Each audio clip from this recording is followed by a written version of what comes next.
कौशल या कृष्ण भी होगा।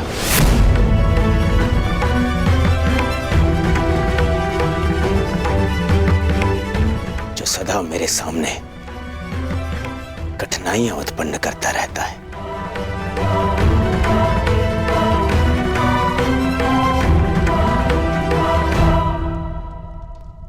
मैं अपनी पुत्री को किसी भी संकट में नहीं डाल सकता। परंतु पिताश्री, आप ही ने कहा था कि आप हमारी प्रत्येक इच्छा पूरी करेंगे। अवश्य, परंतु जानबूझकर आपको संकट में तो नहीं ढकेल सकता ना। आपकी सुरक्षा मेरा कर्तव्य है।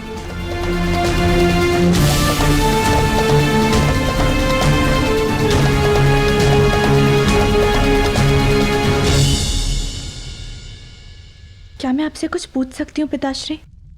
निसंदेह, पूछिए, क्या पूछना है? लक्ष्मणा, क्या जानना है आपको?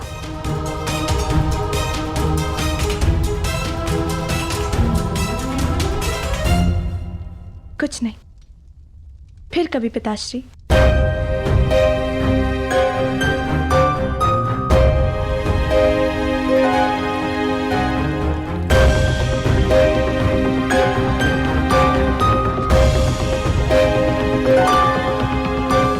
समझ नहीं आ रहा है आपको सांप के बारे में कैसे बताऊं, परंतु कदाचित अभी समय नहीं आया है।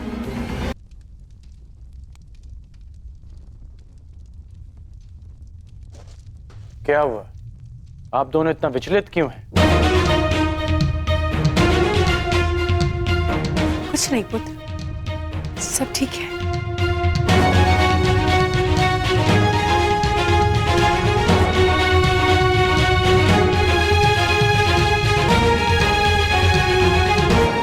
ऐसा प्रतीत हो रहा है माता कि आप मुझसे कुछ छुपा रही हैं। माता, वृषसेन कहाँ है? आप मौन क्यों हैं माता?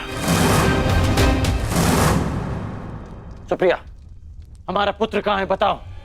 जी पुत्र वो शिव मंदिर गए। कुछ पंडित आए थे तीर्थ के लिए, उन्हें मार्ग दिखाने गया है। बस इतनी सी बात है। आप मुझे बता क्यों नहीं रही थी? ठीक है, मैं उसे वहीं ढूंढ लूंगा। करण, पुत्र वहां बहुत भीड़ होगी। कोई विवाह का आयोजन चल रहा है। उस भीड़ में कहां ढूंढोगे? तुम्हें विराटनगर के लिए विलंब हो रहा होगा। अगली बार मिल लेना। नहीं माता,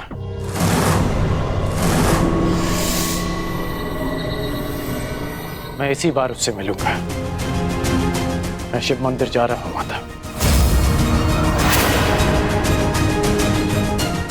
प्रणिपात।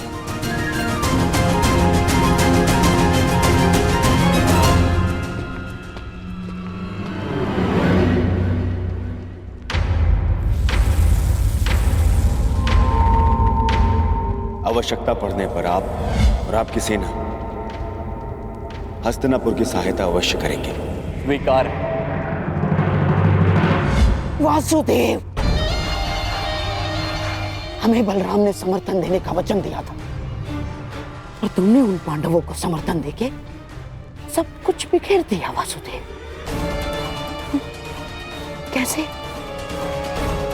कैसे तुम्हें अपने मार्ग से हटाओ, कैसे तुम्हें पराभूत करो, कैसे तुम्हारा अंत करो। वासुदेव, कैसे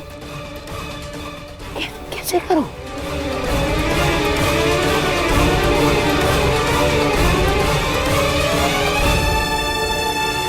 क्या पता? हाँ, एक काम कर सकता हूँ। विवाह में उसके भोजन में विष मिलाकर दे देता हूँ। हाँ? वहाँ इतने सारे अतिथि होंगे, किसी को संदेह भी नहीं होगा। हाँ। ऐसे ही करता हूँ। नहीं, गांधार राज, ये संभव नहीं है। ना, जब वो छलिया नवजात था तब पूतना ने भी विष फैलाने का प्रयास किया था।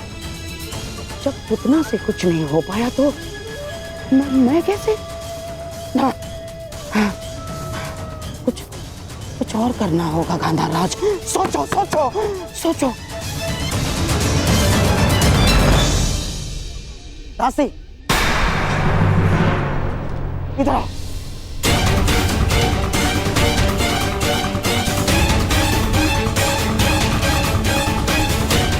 सुना नहीं तुमने? जाओ मेरे लिए मदिरा का प्रबंध करो, जाओ।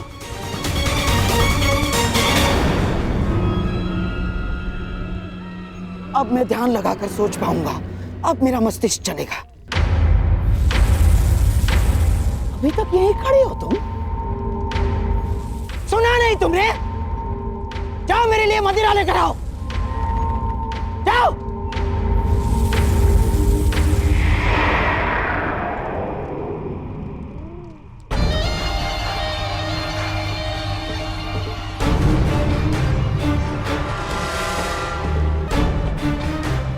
कैसे करूं उस वासुदेव का अंत?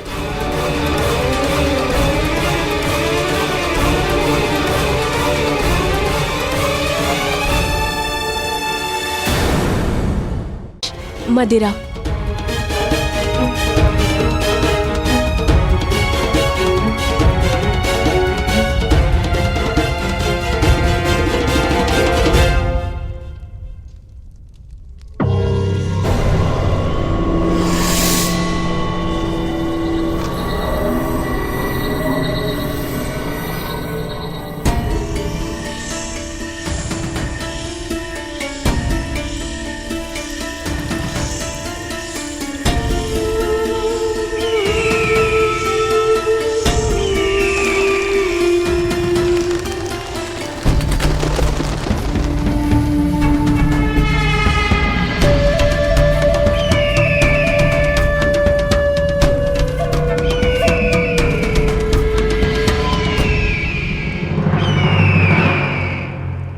किसी प्रकार मैं इस वासुदेव का अंत कर दूं तो पांडव निसहाय हो जाएंगे और फिर मेरे प्यारे सम्राट दुर्योधन के विरुद्ध खड़े होने का साहस किसी में नहीं होगा, किसी में नहीं। हाँ?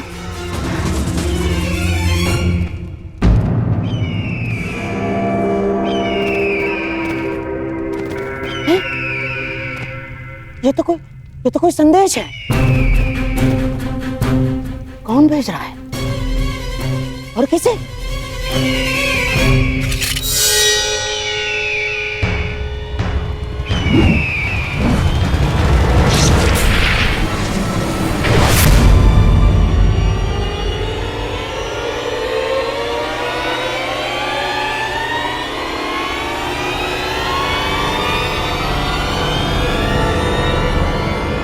संदेश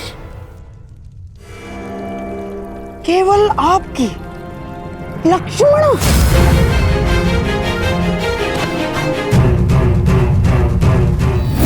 क्या है ये? क्या है ये? तुम्हें ज्ञात भी है तुम क्या करने जा रही थी? हैं? कृष्ण का पुत्र सांब और दुर्योधन की पुत्री लक्ष्मणा। असंभव है ये, असंभव है ये, तुम्हारा दोनों के साथ असंभव है। तुम्हें याद भी है इसका परिणाम क्या होगा बच्चे? हैं? याद है तुम्हें इसका परिणाम क्या होगा? महाविध्वंस हो जाएगा बच्चे, महाविध्वंस।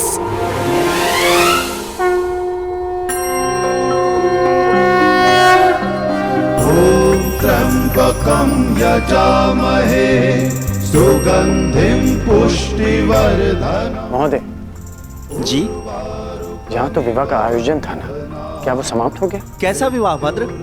यहाँ तो कोई विवाह का आयोजन नहीं चल रहा है।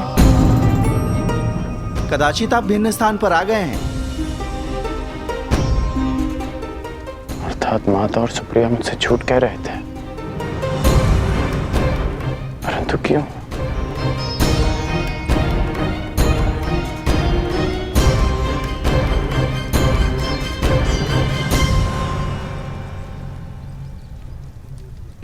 शून का मित्र है।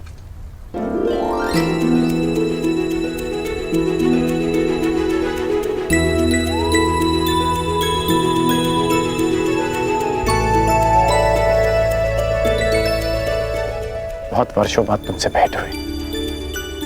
कैसे हो तुम? मैं बहुत अच्छा हूँ, परंतु आप यहाँ भ्राताकर्ण? मैं अपने पुत्र ऋषेन की खोज कर रहा हूँ।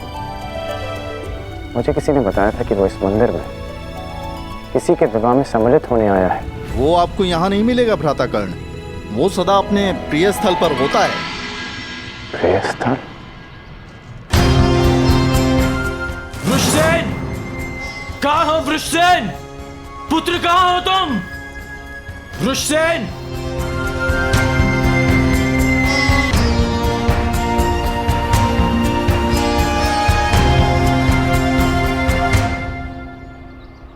हमें क्षमा कर दीजिए महोदय, क्षमा कर दीजिए।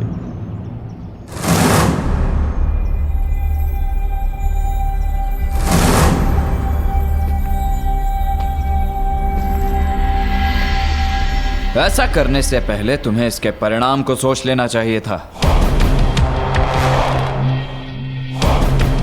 अनेक मनुष्यों ने तुमसे इसी प्रकार निवेदन किया होगा, परंतु तुम दुष्टों ने कभी किसी की याचना सुनी? कौन है ये सब और किस बात की क्षमा मांग रहे हैं? और ये कौन है? हर बार तुम लोगों को एक और अवसर दिया गया, परंतु तुम लोग फिर भी नहीं सुधरे और इसी कुमार्ग पर चलते रहे। परंतु अब समय आ गया है कि तुम्हें तुम्हारे कर्मों का फल भुगतना ही होगा। मैंने तुम्हें साक्ष्य समेत पकड़ा है। अब तुम नहीं बच सकते। नहीं महोदय, ऐसा न करें महोदय, ऐसा न करें, हमें क्षमा कर दीजिए। लूटा हुआ धन हम पुनः स्त्री को लौटा देंगे, पर हमें क्षमा कर दीजिए प्रभु, हमें क्षमा। लूटा हुआ धन लौटा देने मात्र से तुम्हारे पापों का प्रायश्चित नहीं हो जाएगा दुष्टों। सर्वप्रथम उस पीड़ित महिला से क्षमा की भीख मांगो, अन्यथा मृत्यु के लिए तैयार हो जाओ। नहीं नहीं, हम क्षमा मांग लेंगे, हम क्षमा मांग लेंगे।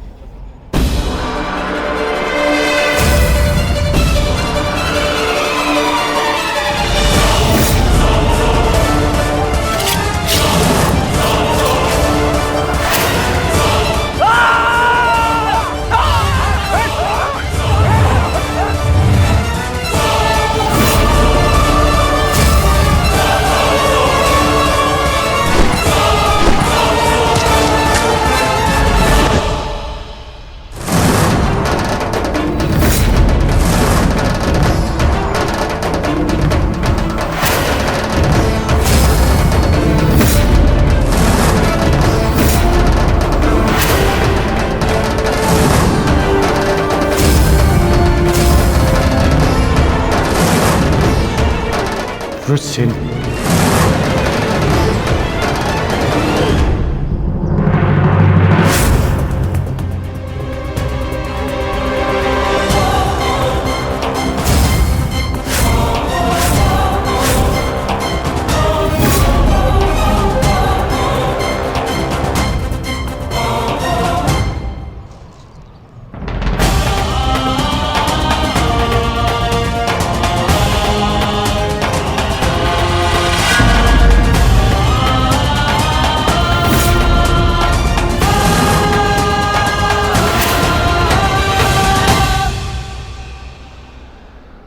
मित्र, उस स्त्री को उसका धन लौटा दो और इन शवों को भी अंतिम संस्कार दे दो। हमारा मंतव्य यहाँ पूर्ण हुआ। जिनसे मिलना था उनसे मिल चुके, अब न किसी से मिलना शेष है और न किसी को उत्तर देना।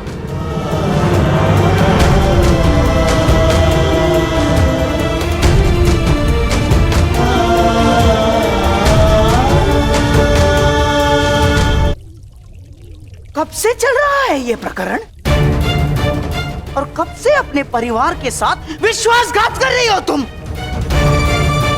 अब इस बात से मुझे दुर्योधन को अवगत कराना पड़ेगा। अब वो ही तुम्हारे इस दुस्साहस का निर्णय लेगा। रो लो तुम। नहीं मामा श्री, रुक जाइए। रो लो तुम, रो लो। ऐसा ना करिए मामा श्री, कृपया करके पिताश्री को कुछ ना बताइए, हम आपसे विनती करते हैं।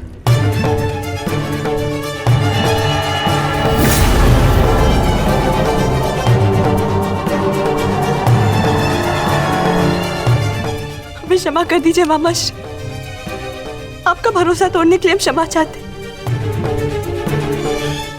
बहुत बड़ी भूल हो गई हमसे। भूल गई थी मैं कि मैं ऐसा संबंध जोड़ने का स्वप्न देख रही जो कभी जुड़ ही नहीं सकता। प्रेम ने मेरी विचार क्षमता नष्ट कर दी। हमें क्षमा कर दीजिए, परंतु कृपया करके पिताश्री को कुछ मत बताइए। उन्हें पता चलेगा तो उनके हृदय को बहुत ठेस पहुंचेगी। उन्हें कुछ मत बताइए।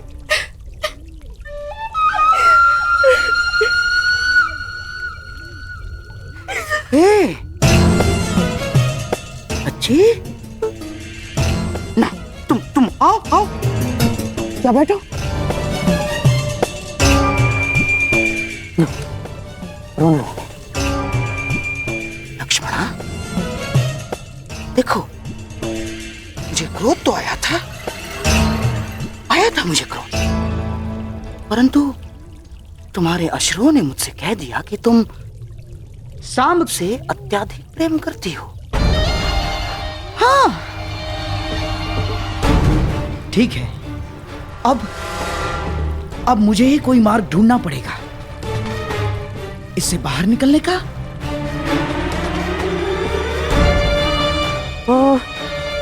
तुम क्या सांब को अभिमन्यु के विवाह में ला सकती हो? बताओ ना, बुला सकती हो तुम? हाँ, परंतु पिताश्री भी वहां होंगे ना? वही तो मैं चाहता हूँ लक्ष्मणा। केवल तुम्हारे पिताश्री नहीं, अपितु तुम्हारे पिताश्री दुर्योधन के साथ साथ सांब के पिताश्री कृष्ण भी वहां उपस्थित होंगे।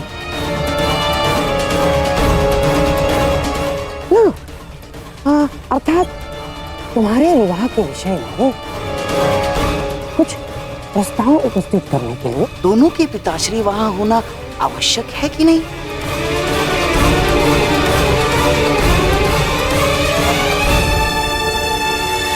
परंतु पिताश्री कभी नहीं मानेंगे। ना ना ना, तुम दुर्योधन की चिंता बिल्कुल मत करना, मैं उसे समझा दूंगा। सच? हाँ, अरे मैं अपनी लक्ष्मणा के लिए इतना भी नहीं कर सकता। तुम बस किसी भी परिस्थिति में सांब को वहां उस विवाह में ले आना, शेष सब मैं संभाल लूंगा। हाँ? धन्यवाद मामाश्री। सांब अवश्य आएंगे, हम अभी से संदेश भेजते हैं। हाँ।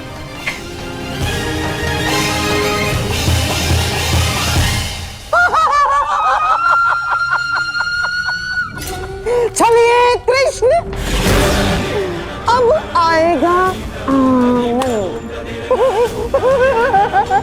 मेरी अगली चाल के लिए तैयार रहना। तो इस बार तुम्हारी पराजय निश्चित निश्चित। पुत्र मैं हूँ, मैं तुम्हारा पिता। तुमने मुझे पहचाना नहीं, परंतु मैंने तुम्हें देखते ही पहचान लिया। तुम्हें मालूम, बचपन में मैं बिल्कुल तुम्हारे जैसा दिखता था। हाँ,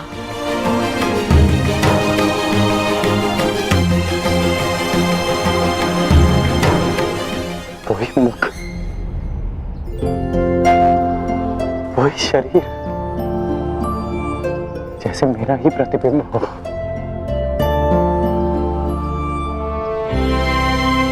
तुम बिल्कुल मुझ पर गए हो पुत्र। मुझे ज्ञात है कि आप मेरे पिता हैं, परंतु इस पिता और पुत्र के संबंध का आपके लिए महत्व ही क्या है? मेरी बात सुनो पुत्र, इस बात का क्या तात्पर्य है पुत्र? यही कि सदा आपने अपने परिवार से अधिक महत्व अपने लक्ष्यों को दिया। आपके लिए वो महत्व नहीं रखते थे जिन्होंने आपसे प्रेम किया। आपके लिए वो महत्व रखते रहे जिन्होंने आप पर उपकार किया या जिन्हें आपने वचन दिया। परंतु मेरे लिए सबसे अधिक महत्वपूर्ण मेरा परिवार है। सबसे अधिक महत्व मेरे अपनों का है। मेरी बात सुनो पुत्र। पुत्र मेरी बात सुनो। इतना रुष्ट हो अपने पिता से। जब मेरी आयु में पहुंचोगे तब जानोगे कि मनुष्य के लिए उसका कर्तव्य कितना महत्वपूर्ण होता है। मैं यहाँ केवल तुमसे मिलने आया हूं।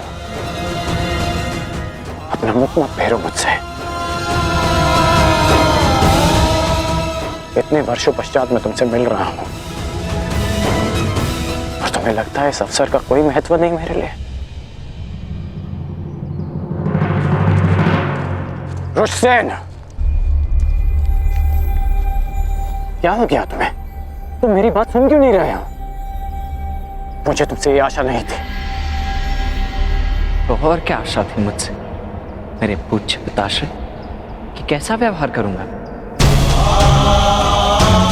वैसा ही व्यवहार करूंगा जैसा वो पुत्र करते हैं जिनके पिता उनसे वर्षों के पश्चात मिलते।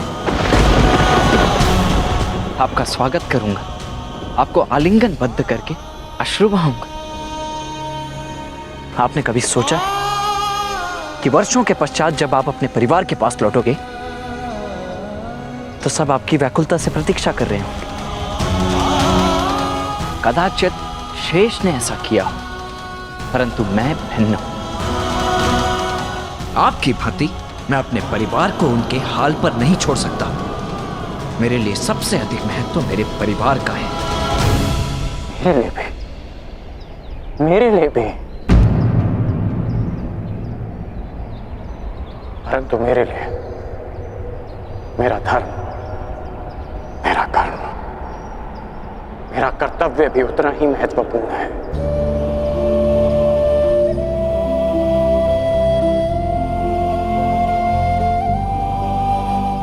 मैं आया था पुत्र,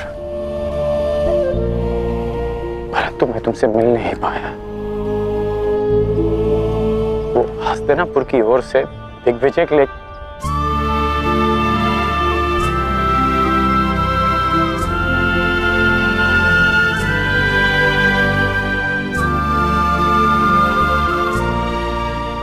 तुम ही बता।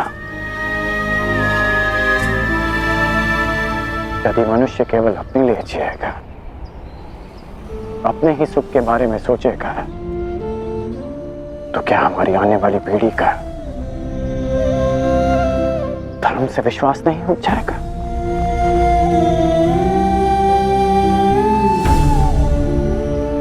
हमें इस समाज के उज्जवल भविष्य के बारे में सोचने का कोई अधिकार नहीं जब तक हम अपने पारिवारिक समस्याओं से ऊपर उठकर समाज के बारे में ना सोचें, समाज के लिए अपना धर्म पूर्ण ना करें। पुत्र, जीवन स्वार्थ नहीं, परमार्थ है।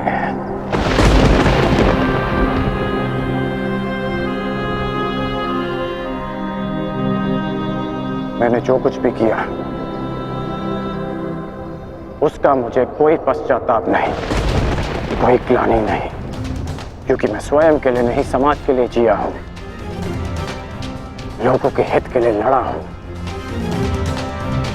मैंने जीवन भर परिवर्तन के लिए संघर्ष किया। जानते हो क्यों? क्योंकि जब भी मैंने ऐसा किया तो मैंने लोगों की आंखों में आशा की किरण देखी। संसार में परिवर्तन लाने से पूर्व हमें स्वयं में परिवर्तन लाना चाहिए। इसलिए मैंने ये सब किया पुत्र।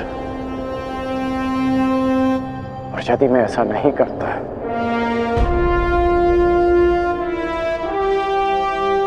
तो तुम आज एक सूत पुत्र होकर हाथ में शस्त्र नहीं उठा पाते।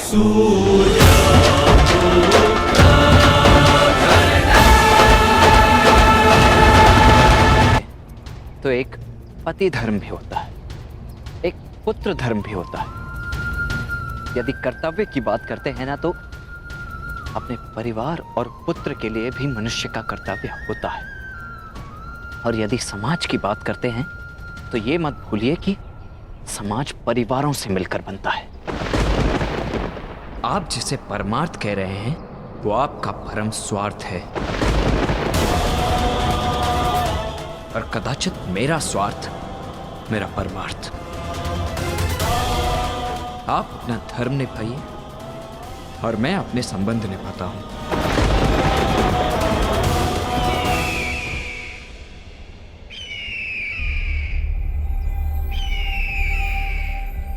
अब मैं चलता हूं, मुझे शीघ्र ही कहीं पहुंचना है अपने संबंध निभाने के लिए।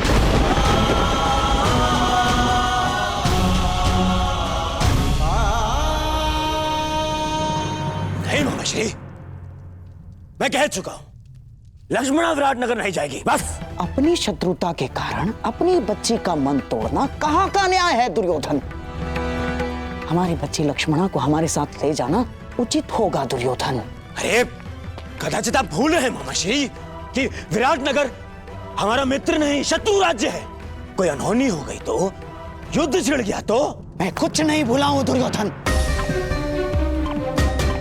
परंतु समझो बात को, ये निमंत्रण युद्ध का नहीं, विवाह समारोह का निमंत्रण है। उस अभिमन्यु का विवाह समारोह है। और दुर्योधन, हमारी नई पीढ़ी का पहला विवाह है, उसमें हमारी बच्ची को ले जाना अनुचित नहीं है। अरे मामाश्री, क्षमा कीजिए मुझे, परंतु यह मुझे स्वीकार नहीं है। मैं अपनी पुत्री को संकट में नहीं डालूंगा, बस। दुर्योधन, देखो, ये मत भूलो कि ये आमंत्रण पांडवों की ओर से आया है, अर्थात पांडव शांति बनाए रखने के लिए कुछ भी कर सकते हैं, कुछ भी, जिससे किसी पर भी कोई भी संकट आए। मामाश्री बस, अब मुझे और कुछ नहीं सुनना है।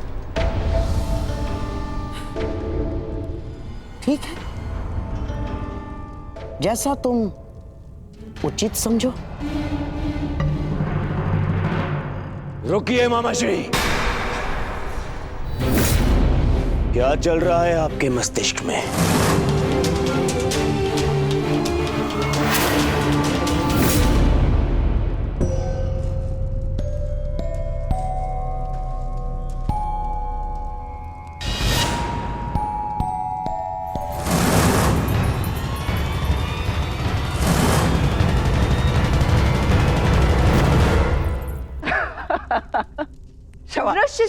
क्षमा चाहता हूं। नहीं, मैं क्षमा चाहती हूँ तुम्हें इस प्रकार यहाँ बुलाने के लिए, परंतु बात ही कुछ ऐसी थी। वो, मैं एक विवाह में जा रही हूँ और मैं चाहती हूँ कि शाम भी वहाँ उपस्थित हो, और उसे केवल तुम ही वहाँ ला सकते हो, तो तुम्हारी बात अवश्य मानेंगे। अच्छा, तुम्हारे कहने का तात्पर्य है कि वो तुमसे अधिक मेरी बात मानेगा।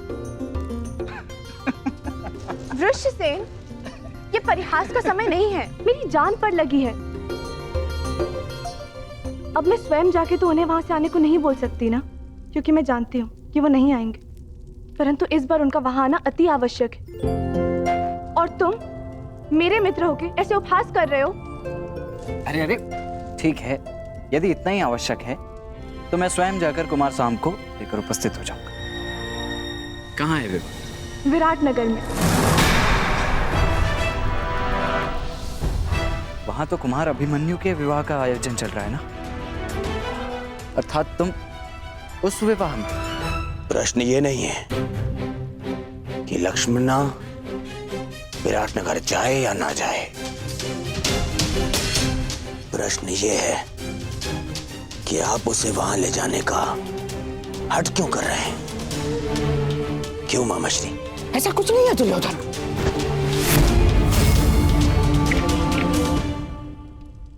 जितना मैं आपको जानता हूं मामाश्री, आप अकारण मेरा मन बदलने के लिए मुझे बातें नहीं करते हैं। कुछ तो योजना आपके अंदर मन में है मामाश्री। अब भला मेरे मन में क्या योजना हो सकती है? मैं ये जो कुछ भी कर रहा हूँ अपनी बच्ची लक्ष्मणा की प्रसन्नता के लिए कर रहा हूँ, और कोई योजना नहीं है इसमें। बेहतर होगा कि ना हो मामाश्री, क्योंकि यदि ये कोई आपकी योजना है जिसमें आपने मेरी पुत्री का उपयोग करना चाहा, तो मैं आपको क्षमा नहीं करूंगा मामाश्री। ये क्या क्या कह रहे हो दुर्योधन? मैं अपनी बच्ची लक्ष्मणा को लेकर छल करूंगा? आपके लिए कुछ भी असंभव नहीं है मामाश्री, परंतु सावधान करता हूँ, क्योंकि यदि मेरी पुत्री पर जरा सी भी आँच आई तो आप मेरी प्रतिक्रिया सहन नहीं कर पाएंगे, समझे? दुर्योधन, ये क्या हो गया है तुम्हें? तो बताइए, आप लक्ष्मणा को विराटनगर ले जाने में दबाव क्यों बना रहे? मामाश्री, आपका यह मौन मेरे मन के संदेह की अग्नि को और भड़का रहा है। बोलिए, अन्यथा मैं अपना संयम तोड़ बैठूंगा। बोलिए।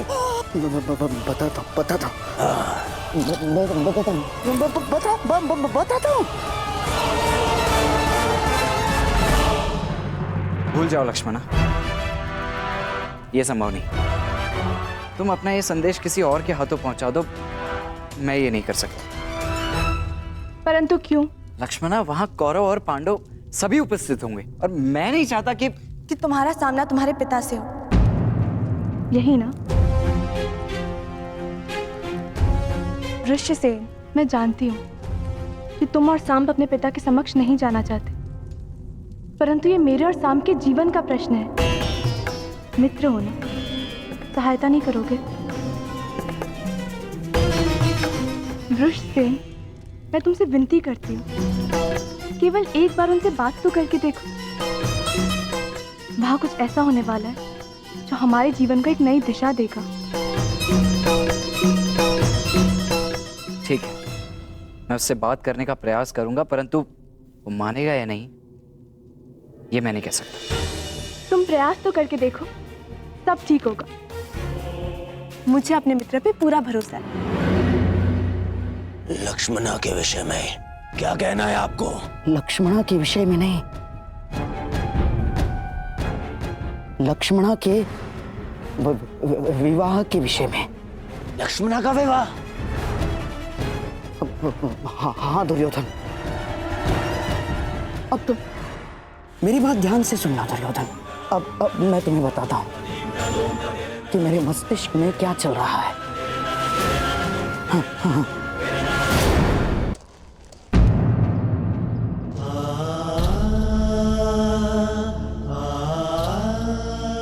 मुझे नहीं पता था कि आप अभी यही हैं। मैं जानता हूं तुम मुझसे रुष्ट हो पुत्र।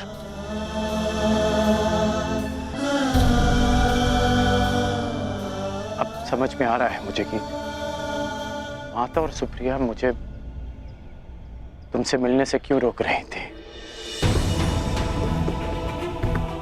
माता और दादी माँ को सदा यही लगता था कि हम एक दूसरे से ना मिलें, परंतु सत्य तो ये है कि मैंने सदैव इस भेंट की प्रतीक्षा की कि मैं आपको बता सकूं जो परिवर्तन आप लाना चाहते हैं वो बस केवल एक स्वप्न है जो कभी पूरा नहीं हो सकता। इतने वर्षों में भी आप कुछ नहीं कर पाए। साधारण असहाय मनुष्यों पर आज भी अत्याचार होते हैं, उन पर अन्याय होता है और इस अन्याय को रोकने का एक ही उपाय है, अत्याचार और अत्याचारियों को जड़ से उखाड़कर फेंक दिया जाए। ये हल नहीं है पुत्र, ये हल नहीं है। अपनी अपनी सोच है। आप परिवर्तन में विश्वास रखते हैं और मैं परिणाम। आप कर्म पर विश्वास करते हैं और मैं फल पर। मैं वृक्ष से मिले फल पर विश्वास करता हूं।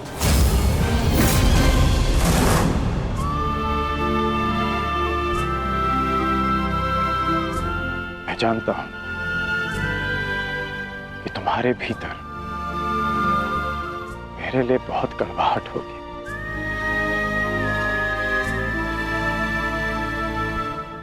परंतु मुझे विश्वास है कि एक दिन तुम मेरा बलिदान अवश्य समझोगे। मैं उस समय की प्रतीक्षा करूंगा। वो समय आएगा, वो समय आएगा वो दिन कभी नहीं आएगा जब मैं आपके तर्कों से सहमत होऊंगा। आपने अपना मार्ग चुना और मैं अपने चुने मार्ग पर चलूंगा। आप कीजिए प्रतीक्षा परिवर्तन की, परंतु मैं परिणाम लाऊंगा और मैं अपने मार्ग में किसी को नहीं आने दूंगा, फिर चाहे मुझे उसके लिए किसी का भी सामना करना पड़े। और यदि आपका भी सामना करना पड़ा तो मुझे स्वीकार है।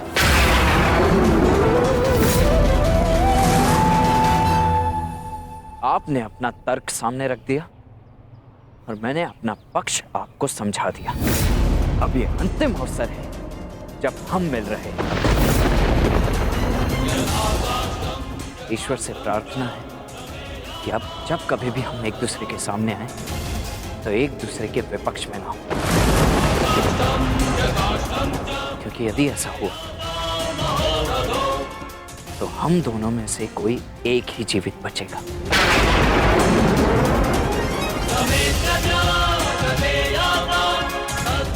और दोनों ही पक्षों में हानि माता की ही होगी, रोना उन्हें ही पड़ेगा। इसलिए प्रार्थना है कि आगे से मेरे मार्ग में ना आए।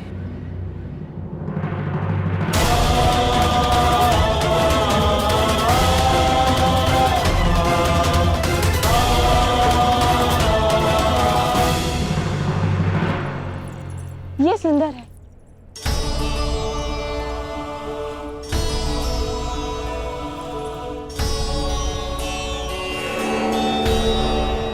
अति सुंदर पुत्री, वस्त्र चयन में बहुत ही प्रवीण हो गए हो लक्ष्मणा। एकांत। नहीं नहीं मामा श्री, प्रवीण तो आप हैं मनाने में। हैं? मुझे तो विश्वास ही नहीं हो रहा कि ये चमत्कार कैसे हुआ।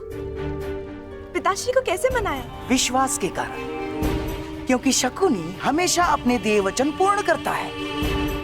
तुम्हें भी मुझ पर विश्वास करना सीखना होगा लक्ष्मणा। मुझे आप पर पूरा विश्वास है मामा श्री। तो क्या तुमने वो किया जो मैंने तुमसे करने को कहा था? क्या संभ विवाह में आएगा? जी मामा श्री, वो विवाह में अवश्य आएंगे। बहुत अच्छे बच्चे, जाओ अपने मधुर मिलन की तैयारियां करो, जाओ।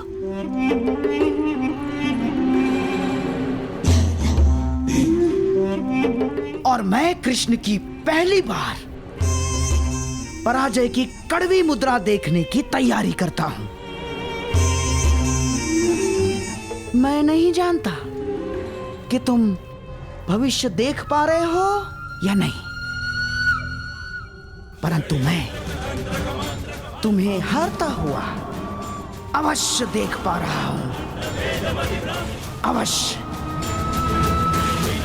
नहीं जीतोगे तुम, नहीं जीतोगे तुम। चलिए। समझ नहीं आता ऐसा क्या है इस मोरपंख में कि सब इसे देखते ही अपना शीश झुका देते हैं। क्यों इसे देखते ही सबके मन में भक्ति उमड़ पड़ती है। जाने दो मित्र, जिसके मन में जो भावना है उसे रहने ही दो।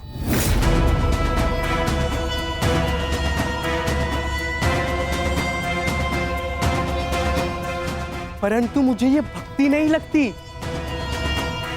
ये भय है, भय जो इस मुकुटधारी के पाखंड से उपजा है। लोग इससे प्रसन्न इसीलिए है क्योंकि वो उन्हें मनचाहा देते हैं। कम से कम वो ये कार्य तो उचित ही करते हैं मित्र। परायों को महत्व देते हैं, अपनों को नहीं।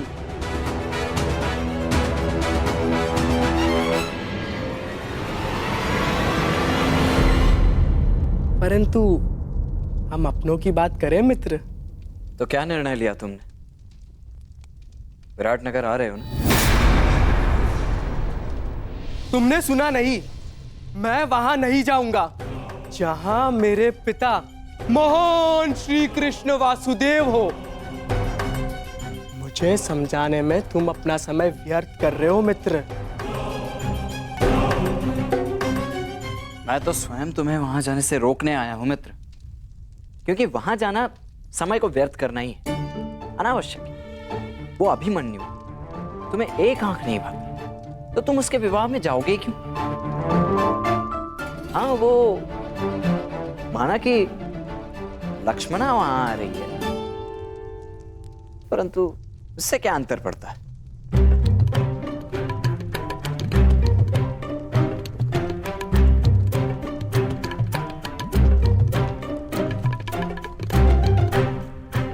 वहां आ रही है और वो चाहती है कि मैं भी वहां आऊं, है ना? और तुम मुझे वहां जाने से रोक रहे हो। मैं तो केवल अपने मुख पर आई मुस्कुराहट को रोक रहा हूं मित्र।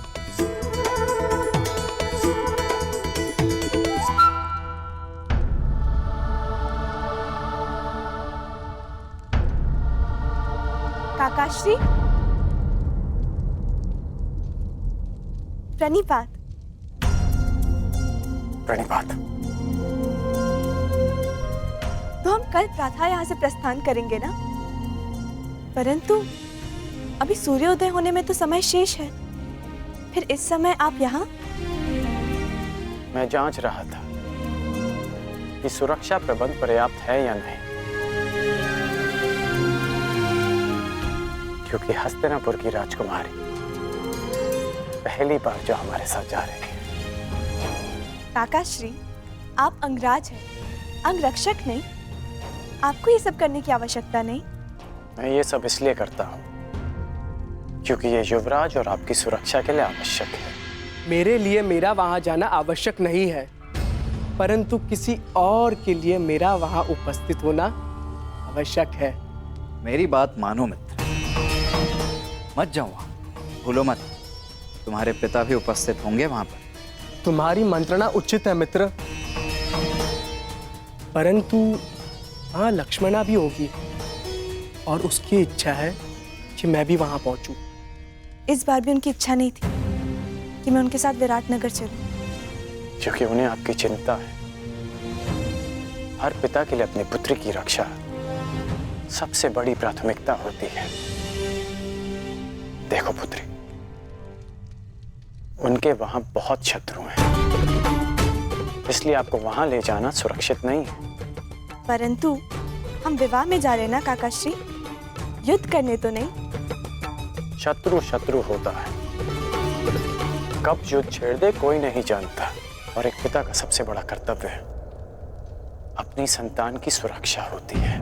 मुझे कोई अंतर नहीं पड़ता कि मेरे पिता मेरे विषय में क्या सोच रहे हैं। तुम्हारा आग्रह डालने के लिए क्षमा चाहता हूं मित्र, परंतु मैं विराटनगर जाऊंगा लक्ष्मणा से मिलने के लिए, चाहे वहां कुछ भी हो।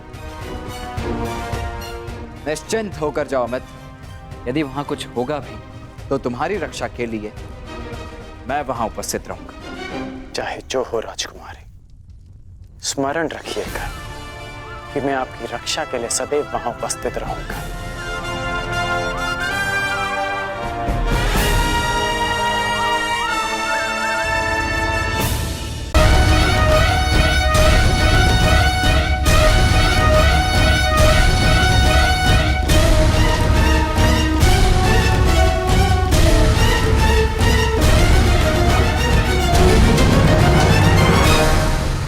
महामहिम भीष्म की जय। महामहिम भीष्म की जय। महामहिम भीष्म की जय। भीष्म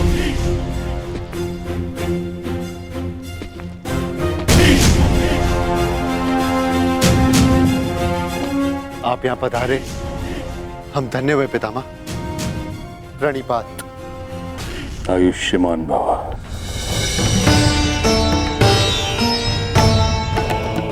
प्राणिपात। स्वागत है महाबली भीष्म। महाराज विराट, मेरे पड़पोते के विवाह पर यदि आपने निमंत्रण ना भी दिया होता तो भीष्म अवश्य आता।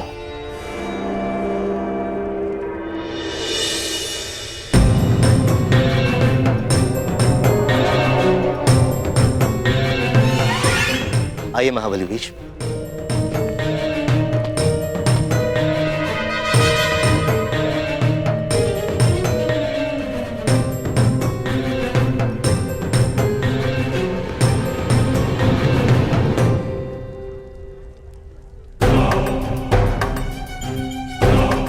अंतिम भेंट में आशा थी कि अगली भेंट युद्ध भूमि में ही होगी।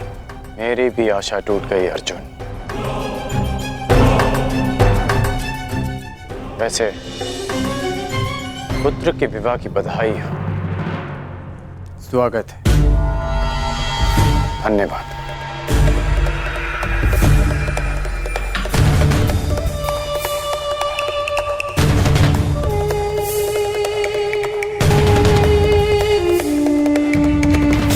प्रणिपात।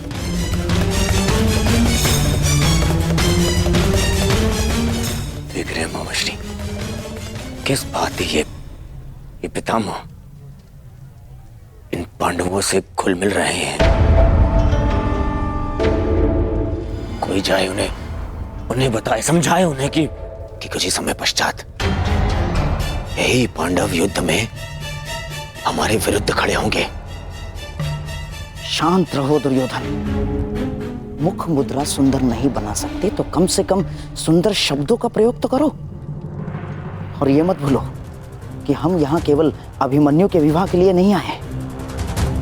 हमें हमारी बच्ची लक्ष्मणा के विवाह के विषय में भी बात चलानी है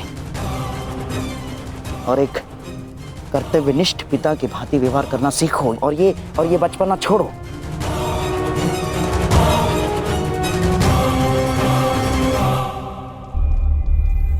पिताश्री, अब तो सभी अतिथि आ ही चुके हैं ना, आप भी तनिक मेरे साथ बैठिए।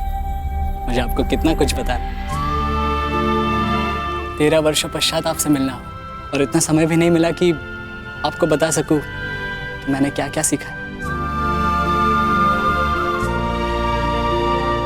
अवश्य।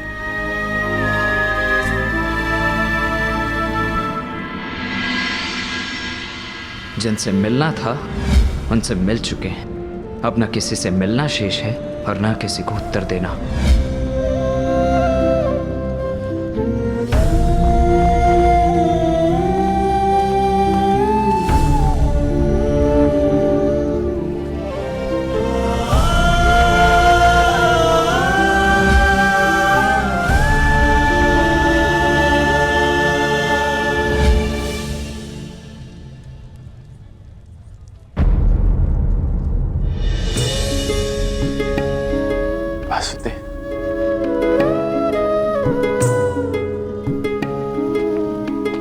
प्रणिपात वासुदेव, क्षमा कीजिएगा, मैंने आपको देखा नहीं। कोई बात नहीं अंगराज। मनुष्य का मन जब व्यथित होता है तो कई बार वो अपने आसपास की वस्तुओं को देख नहीं पाता।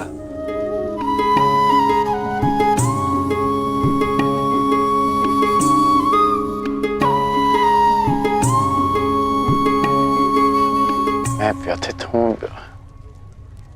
ये आपको कैसे ज्ञात हुआ? लगता है तुम भूल गए अंगराज। सारथी हूं, योद्धा का मन पढ़ लेता हूं। अभिमन्यु को देखकर तुम्हें वृषसेन का स्मरण हो आया ना?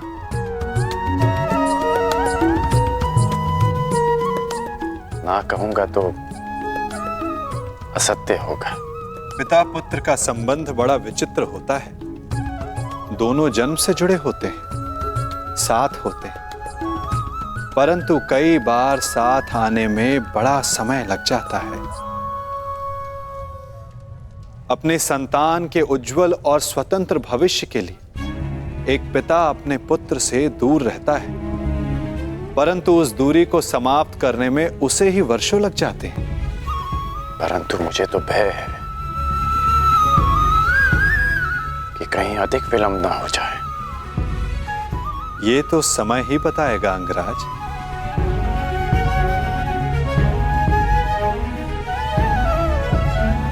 अच्छा वासुदेव, शाम कैसा है? वो आपके साथ नहीं आया? वो अच्छा है अंगराज। उसका यहां आने का मन नहीं था, इसलिए साथ नहीं आया। परंतु मन की गति बड़ी चंचल होती है अंगराज। क्या पता कब बदल जाए। वासुदेव, क्षमा कीजिएगा, परंतु मेरे पूछने का एक और तात्पर्य है।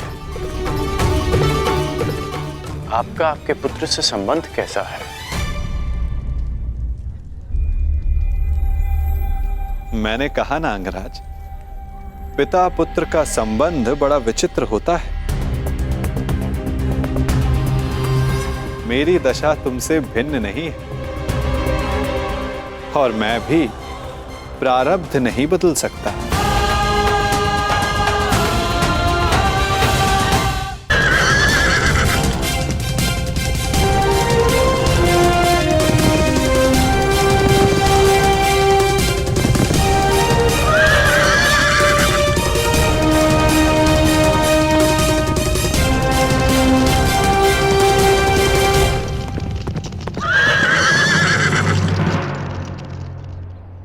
रुक क्यों गए मित्र? अभी विराटनगर दूर है। परंतु मेरा साथ यहीं तक था मित्र सांब। अर्थात तुम चाहते हो कि मैं वहां अकेले सबके समक्ष प्रस्तुत हूं? नहीं मित्र, तुम मेरा साथ नहीं छोड़ सकते। मैं तुम्हारा साथ नहीं छोड़ रहा हूँ मित्र, मैं यही तुम्हारी प्रतीक्षा करूंगा। परंतु ऐसा क्यों? जब तुम यहाँ तक आ ही गए हो तो मेरे साथ क्यों नहीं चल सकते? क्या बात है मित्र? क्योंकि आने वाले पल तुम्हारे प्रेम लक्ष्मणा से तुम्हारे मिलन के सुखद पल हैं मित्र। मैं उसे बिगाड़ना नहीं चाहता। परंतु ऐसा क्यों होगा? तुम भला कोई बाधा क्यों डालोगे? क्योंकि कौरव वहां आए तो मेरे पिता भी अवश्य आए होंगे। मेरे पिता भी वहां है, हमें उन्हें अनदेखा करना है। कुछ बातें अनदेखी नहीं की जा सकती मित्र। मैं उनसे अंतिम भेंट करके आया हूं। यदि अब भेंट होगी तो विध्वंस होगा और मैं ये नहीं चाहता। ऐसा नहीं है वृषसेन। ऐसा ही है मित्र। अब यहां से तुम्हें अकेले ही जाना होगा। परंतु विश्वास करो, यदि कुछ भी अशुभ होता है तो पीछे पलट कर देखना, मुझे समक्ष पाओगे। जाओ सांब, लक्ष्मणा तुम्हारी प्रतीक्षा कर रही है। और हाँ, शांत रहना मित्र। स्वयं किसी संकट को आमंत्रण मत दे देना। प्रयास करना कोई समस्या उत्पन्न ना हो जाए। मैं समस्या उत्पन्न करने नहीं मित्र, समस्या का अंत करने जा रहा हूँ और एक नए जीवन का प्रारंभ।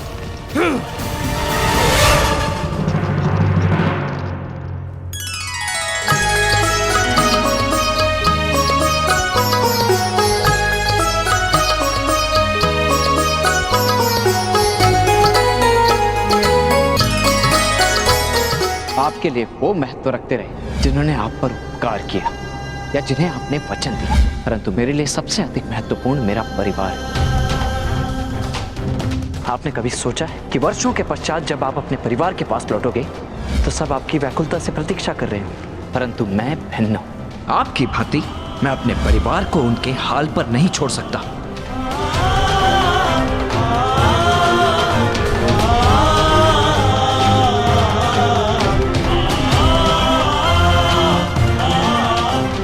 ईश्वर से प्रार्थना है कि अब जब कभी भी हम एक दूसरे के सामने आए तो एक दूसरे के विपक्ष में ना हो, कि यदि ऐसा हुआ तो हम दोनों में से कोई एक ही जीवित बचेगा।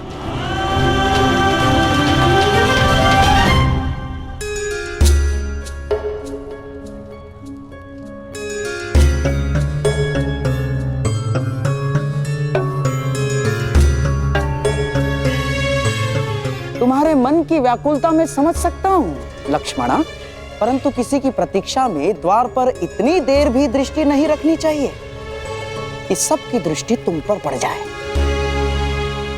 अवश्य कोई महान नीति का ज्ञान अपनी नातिन को दे रहे होंगे गांधार नरेश।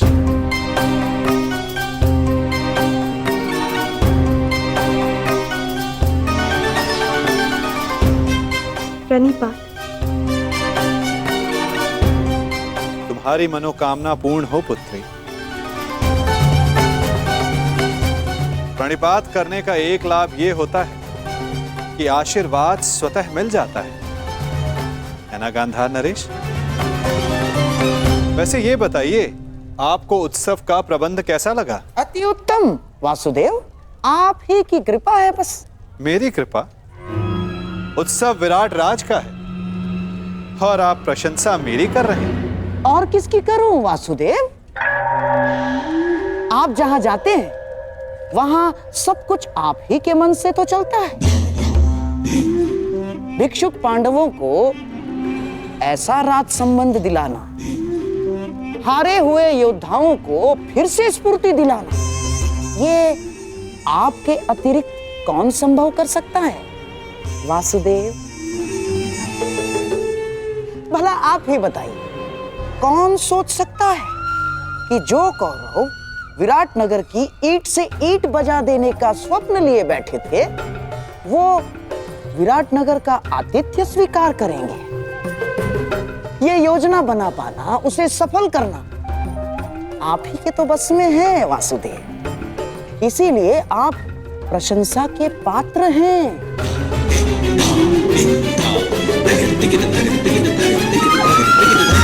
योजना के भवन तो आपने भी बनाए हैं गांधार राज, और उत्सवों का प्रबंध भी आपने बहुत किया है, उसमें सफलता भी मिली।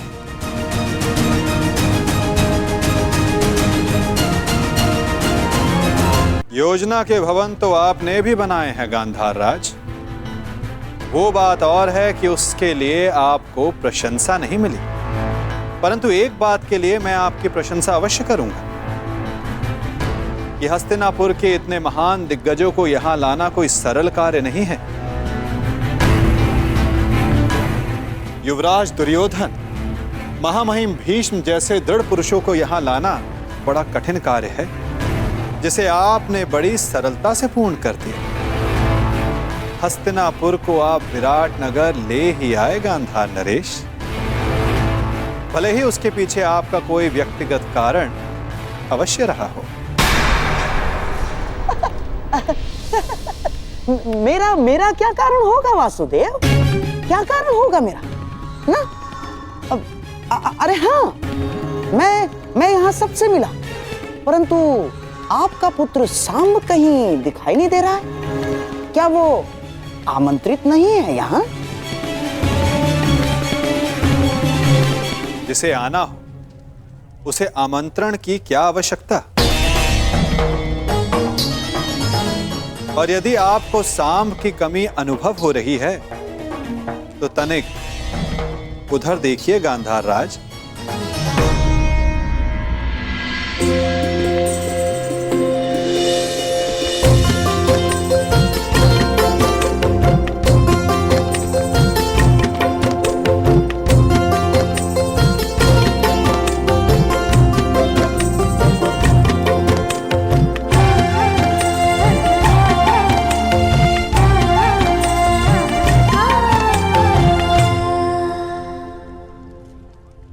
जिसके लिए आप बड़ी व्याकुलता से पूछ रहे थे, या ये कहूं बड़ी व्याकुलता से प्रतीक्षा कर रहे थे। प्रतीक्षा तो करूंगा ना वासुदेव। जब सारी अगली पीढ़ी यहाँ प्रस्तुत है तो आपके पुत्र सांब से भी मिलने का मन हो आया। और विराट नगर के लिए हस्तिनापुर से जो भेंट आई है उसका आनंद अधिक लोग उठा सके उतना अच्छा है? और आशा है कि मेरी भेंट सबको आनंदित ही करेगी वासुदेव।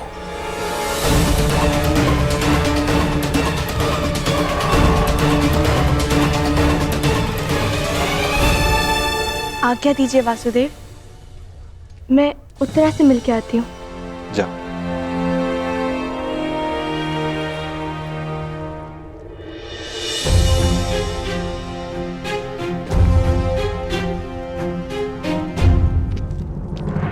सांब,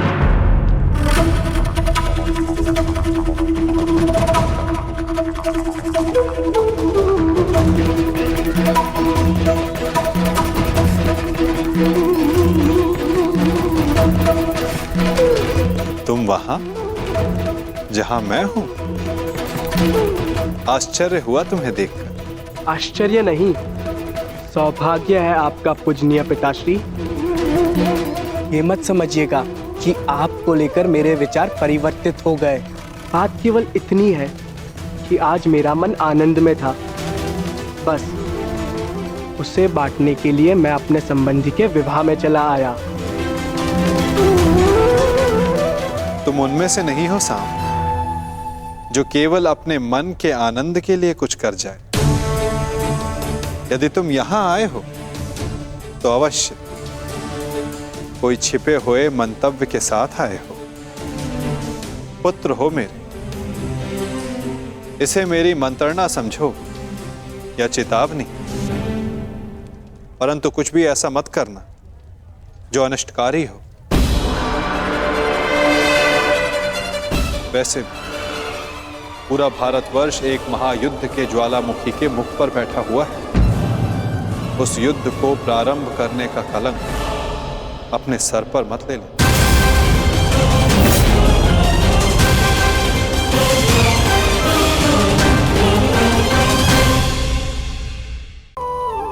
परंतु इसकी उस पीड़ा को कोई नहीं समझ सकता जो इसने बांस से बांसुरी बनने में पाई है।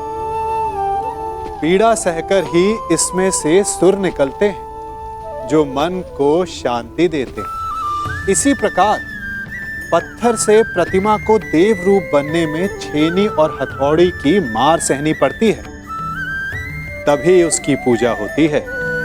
बात यह है कि निर्माण के लिए स्वयं के टूटने का विज्ञान बहुत ही आवश्यक है। जब टूटकर चूर हो जाओगे तभी नया अस्तित्व पाओगे। अर्थात शक्ति पाने से पूर्व पीड़ा का भोग करना आवश्यक है। यदि पीड़ा से भागोगे तो शक्ति नहीं पाओगे। अभी आप पर निर्भर करता है कि आपको बांस बनकर रहना है या बांसुरी, पत्थर बनकर रहना है या प्रतिमा के रूप में सजना है। यह निर्णय आपका है। पूरा भारतवर्ष एक महायुद्ध के ज्वालामुखी के मुख पर बैठा हुआ है। उस युद्ध को प्रारंभ करने का कलंक अपने सर पर मत ले लेना। मुझे आपके भांति धर्म स्थापना की कोई चिंता नहीं। मैं यहाँ वो करने आया हूँ जिससे मेरे जीवन को संतुष्टि मिले। मैं संसार को नहीं, अपने जीवन को, अपने आनंद को महत्व देता हूँ। यदि संसार ही नहीं बचेगा तो जीवन में आनंद का क्या महत्व है पुत्र? वो आपकी सोच है, आपका कार्य। मैं वासुदेव कृष्ण नहीं हूँ। मैं ना ही भविष्य की चिंता करता हूँ और ना ही योजनाएं और माया जाल रचता हूँ। मैं अपने आज में जीता हूँ, इस पल का आनंद लेता हूँ। मैं बड़ी उड़ान की योजनाएं नहीं बनाता, बस अपने पंख खोलकर उड़ जाता हूँ। फिर चाहे वायु सुगम हो या चक्रवात, मैं इस पल को जीता हूँ। फिर चाहे अगले पल में मृत्यु हो।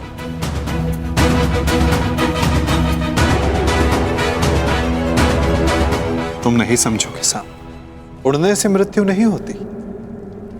मृत्यु तब होती है जब वो धरा पर अनुचित तरह से टकराए। उड़ने में कोई बुराई नहीं, परंतु उड़ने से पूर्व धरा पर ठीक से उतरना आना चाहिए साम। चूंकि उड़ वही सकता है जिसके पांव ठीक से धरा पर टिके हो।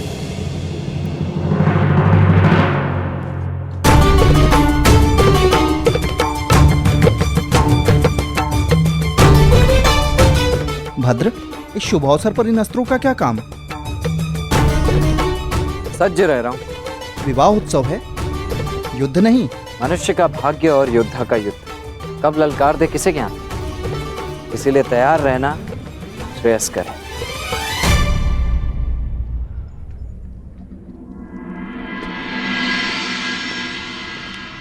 मैं प्रस्तुत हूँ।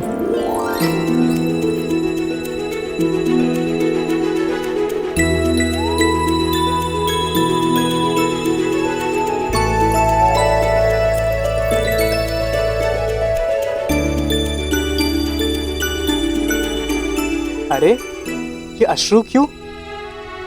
मुझे लगा मुझसे मिलकर तुम्हारे मुख पर मुस्कान आएगी। मुस्कान आते आते रह गई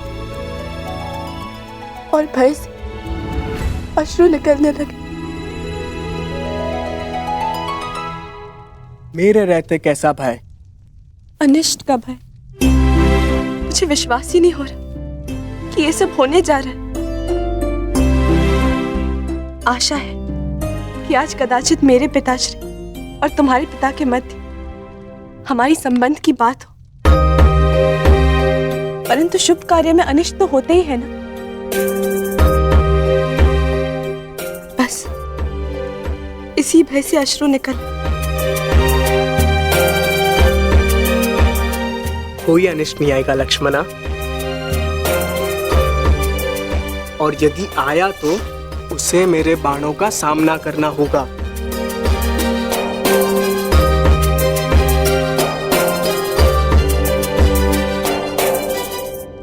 कदाचित उसकी आवश्यकता नहीं होगी। मामाश्री शकुनी हमारे ही पक्ष में है। मुझे गांधार राज की चिंता नहीं, समस्या तो तुम्हारे पिता और मेरे पिता के विचार भेद की है। इसीलिए तो मामाश्री शकुनी का हमारे पक्ष में होना श्रेष्ठ है। मुझे उन पे पूर्ण विश्वास है। देखना, वो कोई ना कोई मार्ग अवश्य निकाल लेंगे और पिताश्री भी मान जाएंगे। परंतु मुझे गांधार राज शकुनी पर विश्वास नहीं। ऐसा मत बोलो सांग। और तुम्हें भी उन पर इतना विश्वास नहीं करना चाहिए, क्योंकि मुझे गांधार राज शकुनी पर विश्वास नहीं, और ना ही अपने पिता पर, क्योंकि उन्हें मेरे हर निर्णय में, हर आकांक्षा में खोट दिखाई देता है।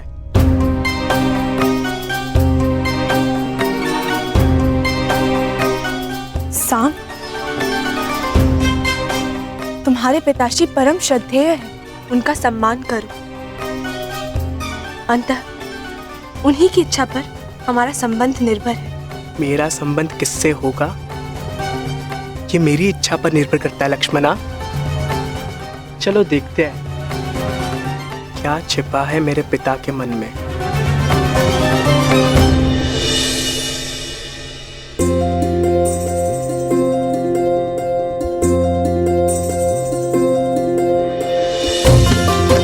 अंतिम बार एकांत में हाथ पकड़ रहे हो, अगली बार सबके समक्ष पकड़ोगे। अंतिम अवसर है, सोच लो, मुझसे विवाह करोगे?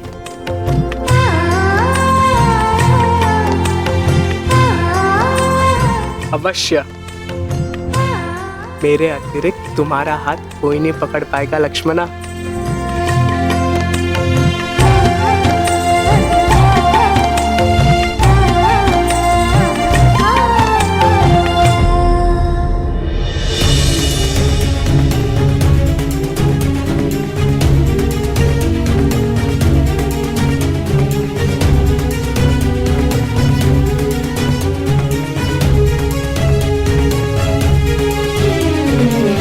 उपस्थित अतिथियों का निवेदन है कि अपना अपना स्थान ग्रहण करें।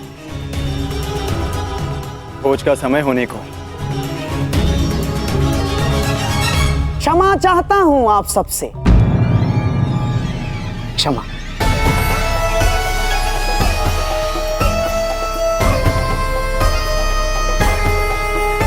परंतु मुझे प्रतीत होता है कि भोज से पूर्व एक महत्वपूर्ण घोषणा कर दी जानी चाहिए।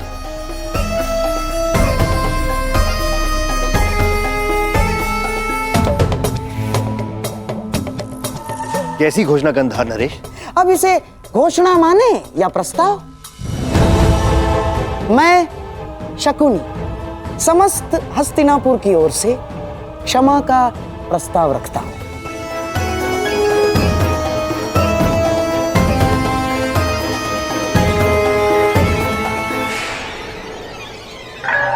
विराट राज, हमने इससे पहले भी आपका आतिथ्य भोगा है। आपने हमारा सम्मान किया, हमारा सत्कार किया, परंतु मेरे प्रिय दुर्योधन ने पांडवों की खोज में सीमाओं का उल्लंघन किया। मैं जानता हूं आपका अपमान हुआ। उसके पश्चात हमने अकारण मत्स्य पर आक्रमण किया। कोई आवश्यकता नहीं थी। अपने लक्ष्य को लेकर इतने उतावले हो गए थे कि नीति संबंध सब कुछ भुला बैठे, सब कुछ।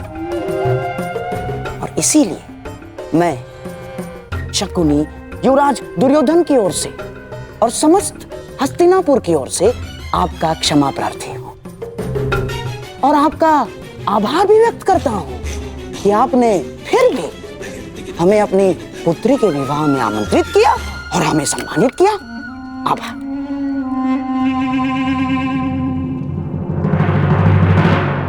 शकुनी का व्यवहार इतना विनम्र कब से हो गया? क्या है कि आप और हम दोनों क्षत्रिय हैं और आप तो जानते ही हैं कि क्षत्रिय क्रोध में सब कुछ भूल जाता है, सब कुछ। परंतु सच्चा क्षत्रिय वो है जो अपनी भूल स्वीकार करके भी मित्रता का हाथ बढ़ाने में भी पीछे नहीं हटता। इसीलिए मैं शकुनी हस्तिनापुर की ओर से मित्रता का हाथ आगे बढ़ाता हूं।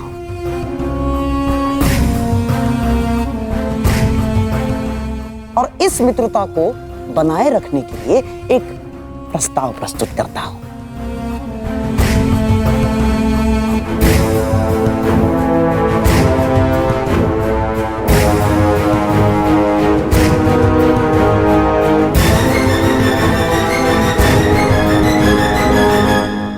प्रथम पूज्य वासुदेव, क्या इस प्रस्ताव को प्रस्तुत करने के लिए आपकी अनुमति है?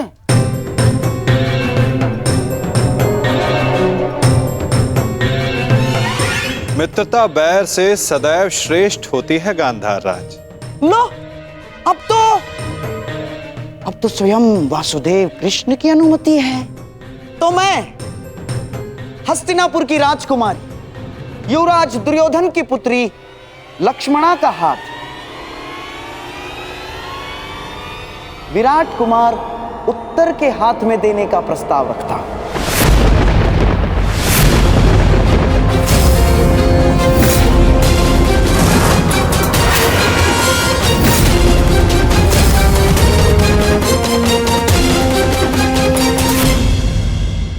और आशा है कि आप इसे स्वीकारेंगे और हमें संदेश देंगे कि आपने हमारी भूल को क्षमा किया।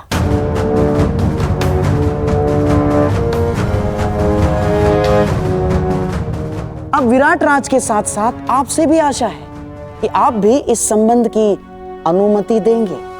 महान वासुदेव।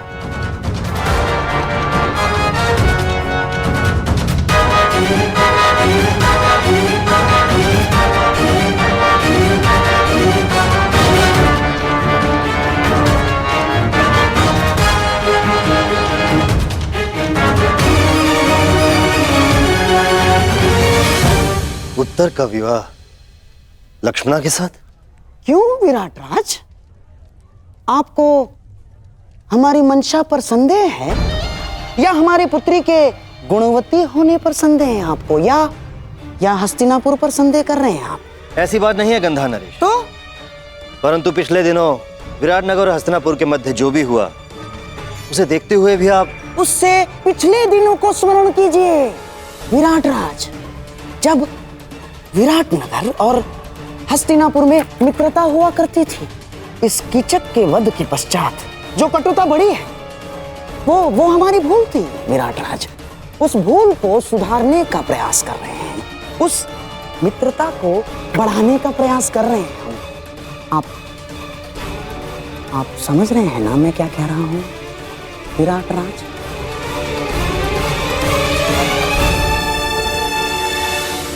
कहीं किसी और छल का प्रयास तो नहीं गंधार राज? क्या संबंध हमसे भविष्य में होने वाले युद्ध में विराट राज का सहयोग प्राप्त करने की योजना तो नहीं है? क्या छल भीम? कदाचित तुम्हें ज्ञात नहीं है, छल परायों के साथ किया जाता है, अपनों के साथ नहीं। तुम्हें क्या लगता है मैं तुम्हारे ज्येष्ठ भ्राता युधिष्ठिर हूं, जिसने अपने भाइयों को सगों को चौसर के दांव पर लगा दिया?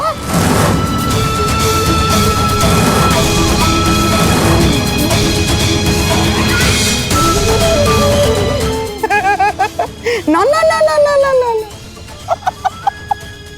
मैं लक्ष्मणा को, मेरे दुर्योधन की पुत्री को दांव पर नहीं लगाऊंगा ना। ये तो केवल मेरे सम्राट दुर्योधन का प्रस्ताव है और उसे मैं प्रस्तुत कर रहा हूं, बस।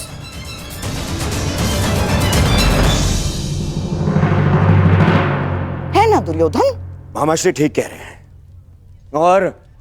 और भीम, ये प्रस्ताव मेरी ही ओर से है। मैं छल नहीं करता, मुझे बल पर विश्वास है, बल पर।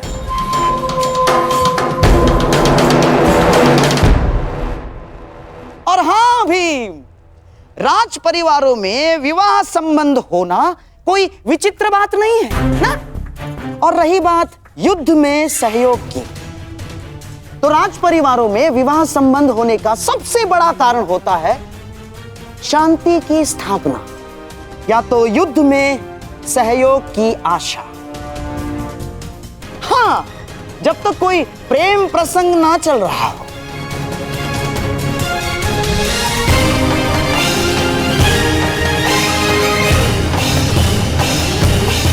आपका क्या मत है प्रथम पूज्य वासुदेव? आपने भी अपने भांजे अभिमन्यु का विवाह उत्तरा के साथ इसी आशा में किया था कि पांडवों को युद्ध में विराट नगर का सहयोग मिल सके।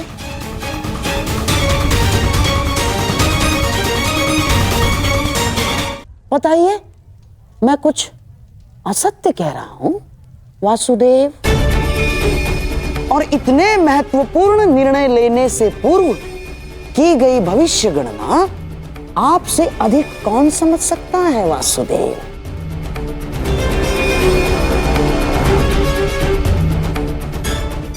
और मनुष्य भी मवेशी इसीलिए घर में लाता है कि उसके दूध से आहार मिल सके, इसलिए नहीं कि उसका पालन पोषण कर सके, है ना वासुदेव? युद्ध भारतवर्ष के द्वार पर खड़ा है और ऐसे में हम युद्ध के सहयोग के लिए कोई विवाह संबंध बनाते हैं तो इसमें आपत्ति है वासुदेव? बताइए।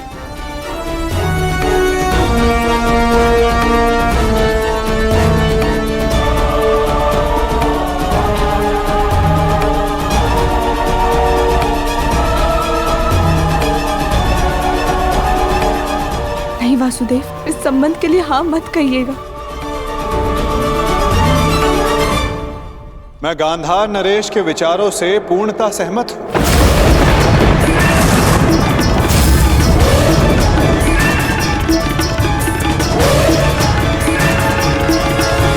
यदि पांडवों को अभिमन्यु का विवाह विराट राज की पुत्री के साथ करने का अधिकार है तो दुर्योधन को भी विवाह का प्रस्ताव विराट नगर भेजने का पूर्ण अधिकार है।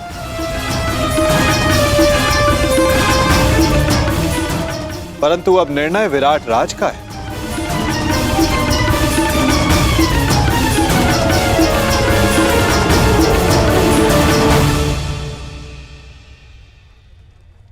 वासुदेव, क्या आप इस संबंध को मान्य करते हैं? विराट नगर और हस्तिनापुर के संबंधों के इतिहास को देखते हुए भी क्या ये उचित होगा? मेरी दृष्टि में शांति से उचित कुछ भी नहीं विराट राज। यदि गांधार नरेश बीते कड़वे संस्मरणों को भुलाकर उज्जवल भविष्य की कामना रखते हुए प्रस्ताव रखना चाहते हैं तो अवश्य गांधार नरेश को पूर्ण अधिकार है। और मुझे आप में विश्वास है, अगर आपने कुछ सोचा होगा तो उसमें सभी का हित होगा। कुमार दुर्योधन, मुझे यह संबंध स्वीकार है।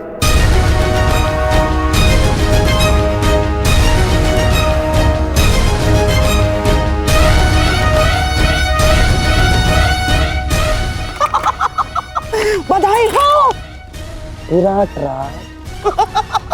कितना शुभ दिवस है ये। जब हम यहाँ आए थे तो अतिथि बनकर आए थे और अब जब जाएंगे तो संबंधी बनकर जाएंगे। मेरा और एक प्रस्ताव है।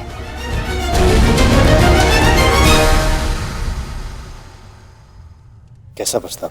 नहीं, अर्थात पांडवों के और हमारे संबंधी एक ही है और सारे यहाँ उपस्थित भी हैं, तो क्यों ना अभिमन्यु और उत्तरा के साथ साथ लक्ष्मण और उत्तर का भी विवाह एक ही मंडप में कर दिया जाए।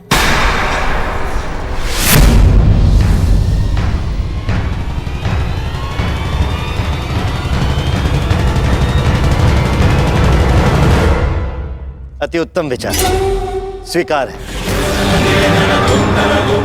मुझे भी स्वीकार है।